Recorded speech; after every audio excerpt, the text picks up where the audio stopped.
আপনি কি জানেন কেন বেশিরভাগ সার্ভিস সেন্টারে ব্যাক গ্লাস বদলালে কিছুদিন পর আর ওয়্যারলেস চার্জিং কাজ করে না এবং রিসেপশন খারাপ হয়ে যায়?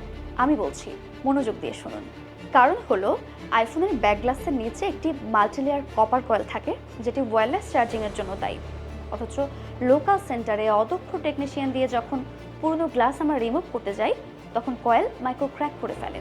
অথচ অ্যাপল সার্ভিস ম্যানুয়াল বলে একমাত্র লেজার ডিবন্ডিং মেশিন গ্লাস রিমুভ করতে পারে, যেটা হিট জেনারেট না করেই কাজ করে। iFixit-এ লেজার ফ্রিকোয়েন্সি ম্যাচ করে আমরা গ্লাসের অ্যাডহেসিভ সফট করি। এরপর অরিজিনাল জিওফোন এক্সট্রা হাই স্ট্রেংথ অ্যাডহেসিভ দিয়ে নতুন গ্লাস বসাই। এরপর রিং ম্যাগনেট অ্যারে রিপ্লেস করি, যাতে করে ম্যাক্সেফ চার্জিং ঠিক থাকে, এবং সবশেষে ওয়াটার রেজিস্ট্যান্স চেক করি। এখন আপনাদের প্রশ্ন থাকতেই পারে, ব্যাক গ্লাস রিপ্লেসমেন্ট তো অনেক সার্ভিস সেন্টারই হয়, তাহলে কেন iFixit-কেই চুজ করব?